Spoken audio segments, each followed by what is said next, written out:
Every morning carries a doorway that most people walk past without ever noticing.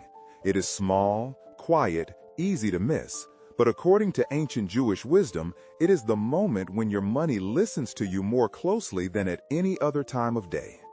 That idea alone is enough to interrupt the autopilot of your mind, and that is exactly what I want to do right now. Break the pattern that has shaped your mornings without your permission. Because if you keep starting the day the same way, you will keep inviting the same results. And today, I want to show you how a simple ritual with your money can begin shifting the flow of abundance towards you in ways that feel almost supernatural. Before we go deeper, I want you to participate in something symbolic but powerful. Comment the phrase, "I open my life to abundance." Write it with intention, not for me, for you. When you speak a truth, it becomes air. When you write a truth, it becomes structure. By commenting those words, you anchor the rest of this journey. You tell your mind, your energy, and your day that you are not a passive traveler. You are a co-creator stepping into a new rhythm. This single action marks the moment your morning begins to work for you, not against you. Now, the ritual I will share comes from a lineage of teachers who believe that money is not just a tool, but a spiritual messenger. They taught that your wallet is not merely a container, it is a vessel that reflects your relationship with the world. And every morning, before the noise of the day begins, this vessel is open, ready to receive intention, clarity, and direction. What you whisper into this space can either invite expansion or accidentally declare stagnation. The rabbinic tradition calls these early moments the soft hours, when the mind is still porous and the soul is closest to the surface. Most people don't realize that the first words they speak to themselves about money set the emotional temperature of their entire day. If the morning begins with hurry, worry, or resignation, that vibration follows you like a shadow. But if the morning begins with gratitude, direction, and purpose, it becomes a compass, one that quietly pulls your choices and your opportunities into alignment. This is not magic, it is spiritual physics. And yet, before I give you the exact ritual, there is something you must understand, something that sits beneath it like bedrock. Because Jewish wisdom does not start with the what, it starts with the why. Without the why, the ritual becomes a hollow gesture. With the why, it becomes a key that opens doors. So take a breath. Let the noise settle for a moment. Because to understand what you must do with your money each morning, you first need to understand how Jewish wisdom sees money itself and why this perspective changes everything. In Jewish wisdom, money is never treated as a cold object or a neutral artifact. It is seen as a living extension of a person's inner world. The rabbi who taught me this said something that shifted the ground beneath my feet. Money carries the echo of the hand that holds it. He meant that every coin, every note, every card in your wallet vibrates with the emotional frequency you bring to it. Fear makes it tremble. Gratitude makes it expand. Respect gives it direction, and neglect makes it wander. This understanding transforms money from something external into something deeply relational. He opened an old volume once, letting the pages breathe in the light, and pointed to a teaching so simple that it felt almost too ordinary to be profound. It said that money is a messenger. It mirrors your inner state back into the world. If your relationship with money is tight, anxious, or resentful, you will find that your financial flow mirrors that constriction. But if your relationship with money is spacious, purposeful, and steady, abundance has room to enter. Not because the universe favors certain people, but because alignment makes receiving possible. Most people approach money with a mix of dread and longing. They chase it while fearing it. They desire more while speaking in ways that push it away. And so the rabbi taught me that the first task in any abundance ritual is not action, it is reframing. You must see money as a spiritual collaborator, not a threat, not a burden, and not a measure of your worth. You must understand that money is a tool for good, a resource meant to circulate, nourish, and elevate.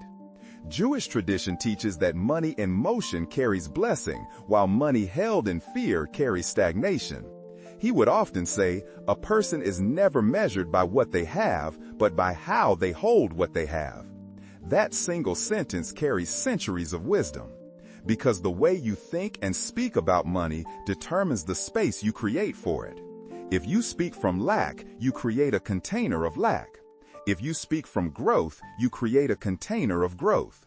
And the wallet, in this perspective, becomes a symbol of your willingness to receive.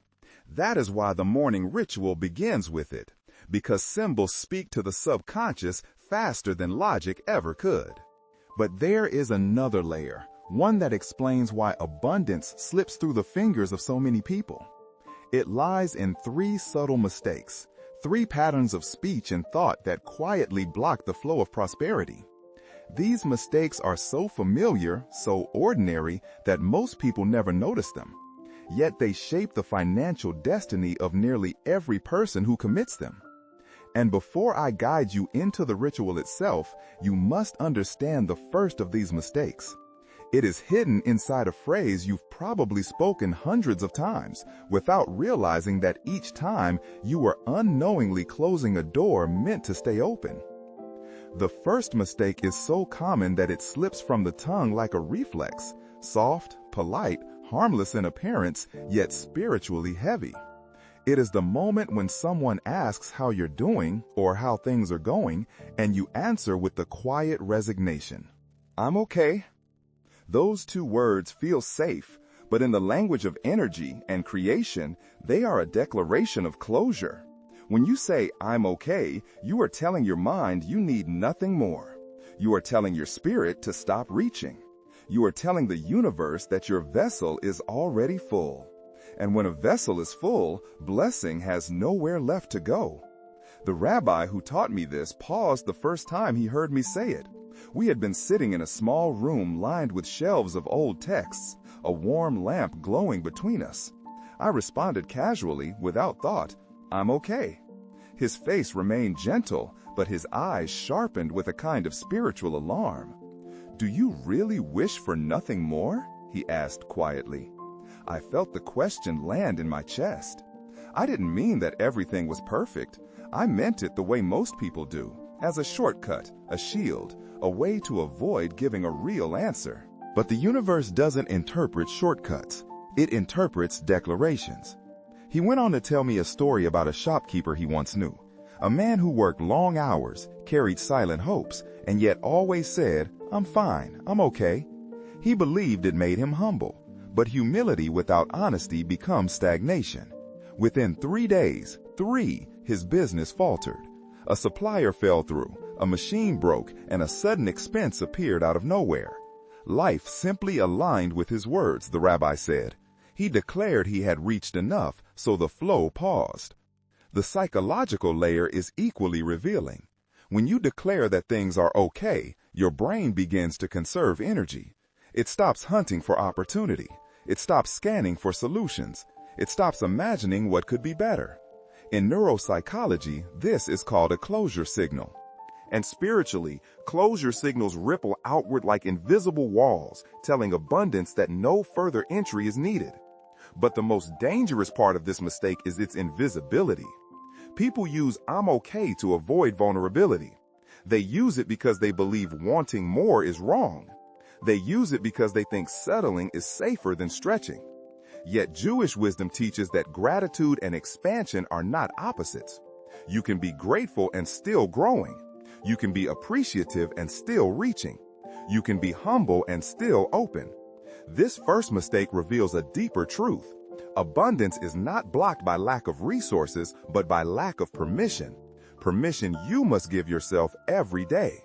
And once you understand this error, your eyes begin to open to the next one, the second mistake that doesn't just freeze your growth, but quietly weakens it, especially at the very moment you feel you're finally moving forward. The rabbi once told me that words are not just sounds, they are scaffolding.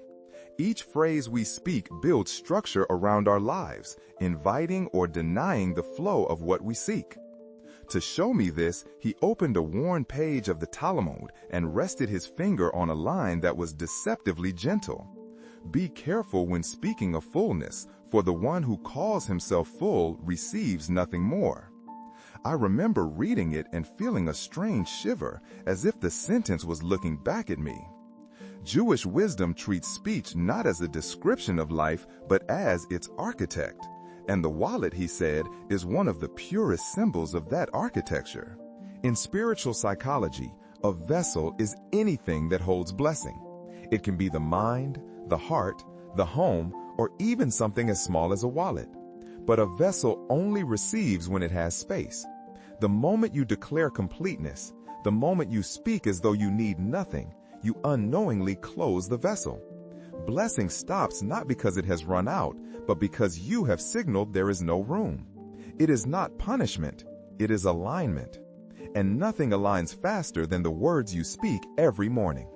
To help me understand this, the rabbi offered a simple metaphor. Imagine a cup filled to the brim, he said. If you touch it, it spills. If you pour into it, it refuses. If you carry it, you must hold it with fear. But lower the water just a little, and suddenly it becomes receptive. That image stayed with me. A wallet full of receipts, fears, and false declarations of "I'm fine" behaves the same way. It cannot receive more because it is spiritually overflowing with stagnation. Then he explained the psychological layer. When you tell yourself life is fine, the brain interprets this as completion. It shuts down creative problem solving. It lowers alertness. It dampens ambition. It stops scanning for possibility. In neuroscience, this is described as the closure response, the mind's way of conserving energy when it believes no further movement is required. But in spiritual terms, this is the moment your inner light dims, not dramatically, quietly, softly, almost without your noticing. This is why he asked me a question that felt like it pierced through my chest. Where in your life are you pretending to be full? Pretending is the silent enemy of growth. People pretend they are satisfied when they are afraid to admit their hunger. They pretend they are at peace when they are afraid of the climb. They pretend they have enough when they fear the judgment of wanting more. But pretending drains the vessel until it is both overflowing and empty at the same time. The moment you stop pretending, you create space again. And creating space is the first act of inviting abundance. But there is a deeper danger, one that arrives not when you feel stuck, but when you finally begin to rise. Because the second mistake doesn't freeze abundance, it seduces it into slipping quietly through your fingers. The rabbi once told me that the most fragile moment in a person's financial life is not when they are struggling, but when they are finally beginning to rise. Success, he said, carries a softer danger than failure, the danger of sleep. And that sleep, the quiet relaxation of your inner vigilance, is the second mistake that silently interrupts the flow of abundance. It happens the moment you loosen your grip on the practices, intentions, and rituals that helped you climb in the first place. He illustrated this with a line passed down in his family. A predator that sleeps becomes someone's trophy. The first time I heard it, it made me laugh. The second time, it made me uneasy. Because it isn't about fear, it's about awareness. In nature, the moment an animal believes the danger has passed is the moment it becomes vulnerable. Humans do the same. When money starts to come in, when an opportunity opens, when life seems to lighten, we let our spiritual muscles relax. We stop speaking with intention. We stop expressing gratitude. We stop honoring the practices that gave us momentum. And in that subtle moment, abundance begins to thin. He told me about a young entrepreneur he once guided, a man who had struggled for years before finally breaking through. He found stability, clients, and confidence. But with that new comfort came the illusion that he no longer needed the rituals that had grounded him. He stopped blessing his mornings. He stopped checking his wallet with gratitude. He stopped aligning his words with expansion. Within a month, small cracks appeared. A delayed payment, a lost client, a sudden expense. Nothing catastrophic, but enough to remind him that growth without grounding is always temporary. When he returned to the rabbi, embarrassed, he confessed, "I thought I didn't need the basics anymore." The rabbi only replied, "Even the tallest tree still drinks water." On the psychological side, the explanation is equally powerful. Neuroscience shows that when the brain senses improvement, it reduces effort. It shifts from expansion mode to preservation mode. Creativity lowers. Ambition quiets. Opportunities that were once obvious become invisible. This is called the complacency response, and it is one of the most dangerous states a growing mind can enter. Because when the mind stops searching, life stops offering. But the spiritual layer is even more delicate. When you stop speaking growth, you signal to the universe that your vessel is no longer expanding. You unknowingly whisper, "This is enough," even if you want more. And the flow adjusts accordingly. Momentum is lost not in catastrophe, but in comfort. That is why Jewish wisdom warns, gratitude must never become sleep. Appreciation must not become surrender. Growth is a rhythm, not a finish line. And as we step deeper into this understanding, we approach the third and most deceptive mistake, the one that doesn't just pause abundance, but convinces your soul that expansion is no longer possible at all.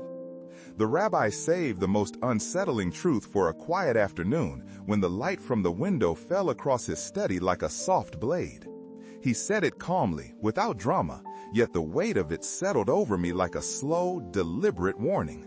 The most dangerous mistake a person can make is believing they have reached the end of their growth.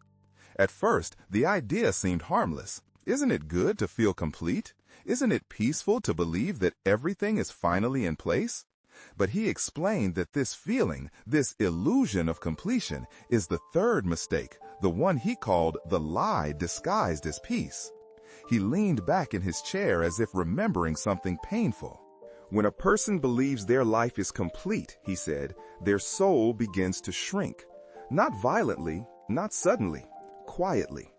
Completion sounds holy, but in spiritual terms, it is a kind of paralysis. It suggests that no more evolution is needed, no more stretching, no more becoming. And because the universe responds to expectation, when someone declares they are done, the flow of abundance slows, then settles, then stills. He told me of a man who once vowed he was finally satisfied, that he needed nothing else. This man wasn't ungrateful, he was simply tired. He believed wanting more was greed, and so he silenced his own desires. Yet within months, his finances contracted, not because of external chaos, but because his inner world had stopped expanding. A soul that stops growing, the rabbi said, pulls its life inward like a closing fist. But he also showed me how science mirrors this spiritual truth. He referenced a behavioral study that followed individuals who frequently used phrases like, "I'm set," "I'm good where I am," or "I'm done improving." Over time, these individuals experienced an average reduction of 12% in income and opportunity. Not because they were less capable, but because their mindset unconsciously filtered out growth. When the mind believes the journey is complete, it stops scanning for possibility. The reticular activating system, the part of the brain that decides what deserves attention, goes still. And when attention dies, opportunity follows. Spiritually, the effect is even more profound. Jewish wisdom teaches that everything in creation exists in motion. Trees grow or decay, rivers flow or dry, souls expand or constrict. Nothing stays still. Stillness is a myth. So when a person tells themselves they have reached the end, they step out of alignment with the rhythm of the universe, and anything out of alignment cannot receive. Yet the rabbi's voice softened as he revealed the antidote. A single sentence, he said, can reopen the vessel. The moment you replace the lie of completion with a declaration of growth, the moment you admit there is more for you, the flow begins to return. Movement returns, light returns, possibility returns. And as I absorbed this truth, He leaned forward and whispered that there is a phrase, a simple, ancient formula spoken each morning to keep the vessel open and the soul expanding. A phrase he had waited to reveal until the moment you would be ready to receive it. When the rabbi finally revealed the morning formula to me, he did not speak it with ceremony or grandeur. He treated it with the same quiet reverence one gives to something alive. He held his wallet in his hands as though it were not an object, but a vessel waiting to be awakened. "Before I give you the words," he said, "you must understand that they work because they align you, not because they impress heaven." Then he closed his eyes, took a slow breath, and whispered the phrase his family had used for generations. "Thank God I'm working and developing." He explained that this simple declaration contains 3 spiritual engines: gratitude, action, and growth. Together, they form the exact vibration that invites abundance. Thank God is not a religious obligation. It is a signal of openness. Gratitude stretches the vessel. Gratitude tells the universe, there is space in me. There is humility in me. There is readiness in me. The rabbi said that gratitude turns the wallet from a place of worry into a place of blessing. Then comes I'm working. Not in the sense of exhaustion or striving, but in the sense of partnership. You declare that you are not waiting passively for miracles. You are moving with them. This activates the brain's forward-directed pathways, the circuits that awaken initiative and sharpen attention. Action attracts momentum, and momentum attracts opportunity. But the most powerful piece, he said, is the final part, and developing. This is the refusal to stagnate. This is the soul's declaration that it is still becoming. These words keep the vessel open. They protect you from the illusion of completion.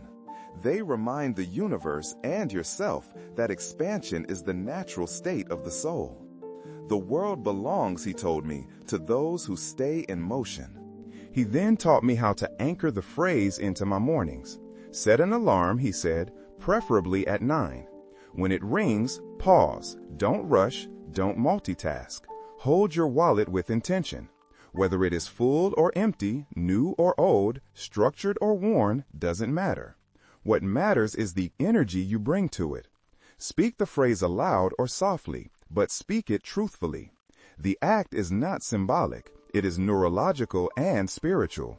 You are imprinting your mind with a direction and imprinting your day with a purpose. He told me of a merchant whose life changed because of this ritual.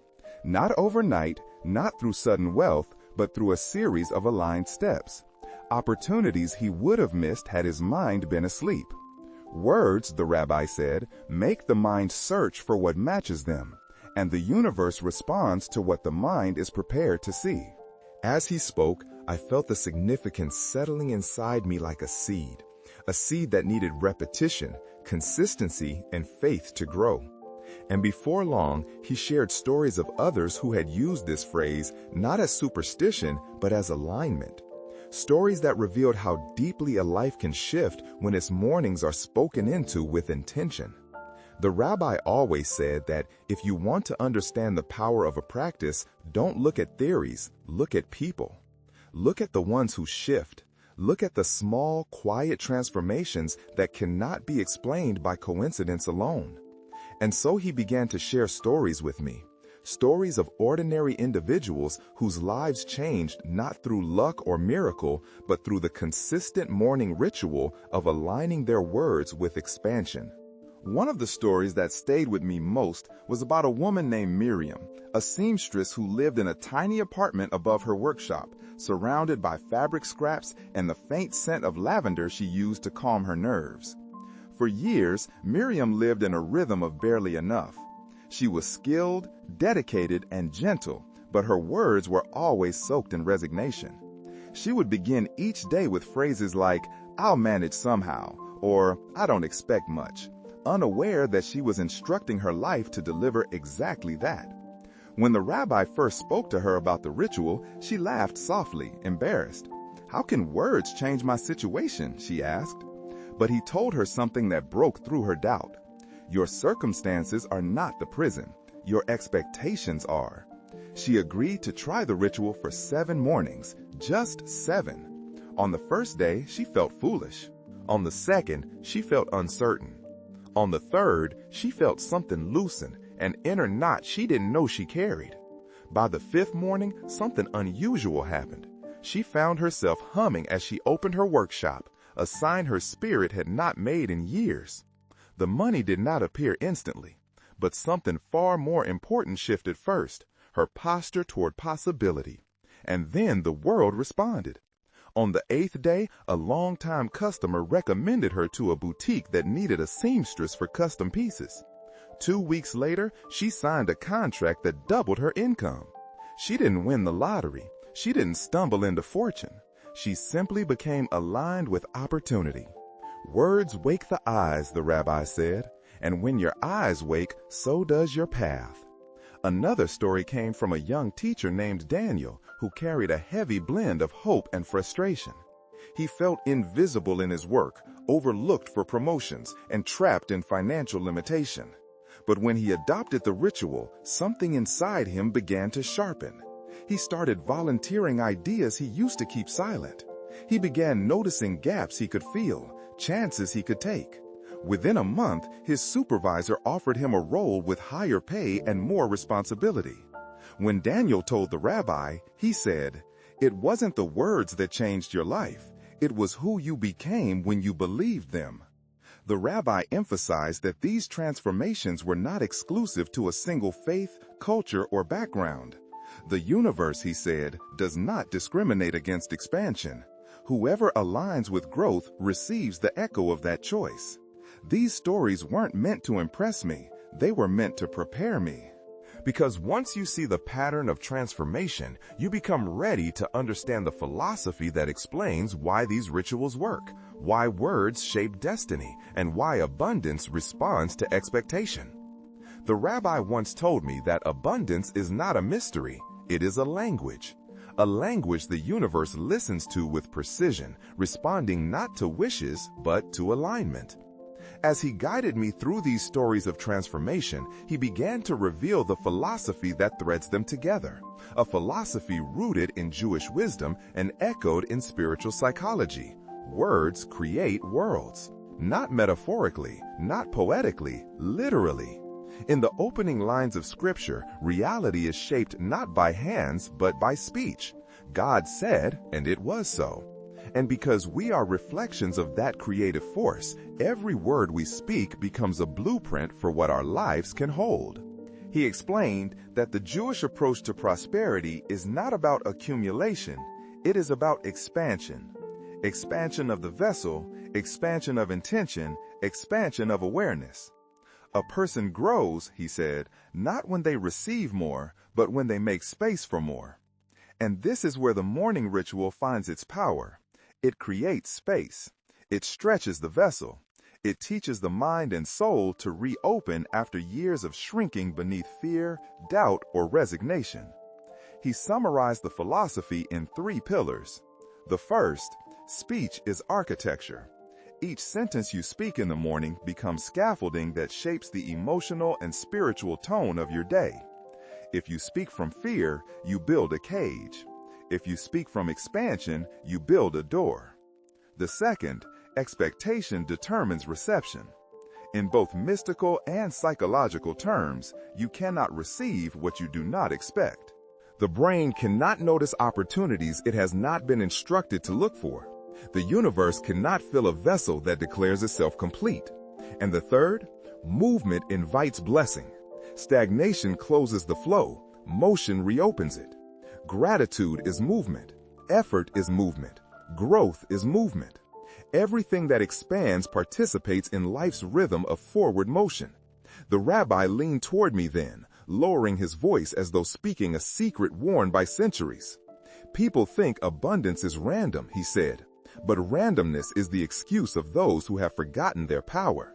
He explained that when you declare growth, your inner world shifts its posture. Your nervous system wakes, your attention sharpens, your spiritual vessel stretches.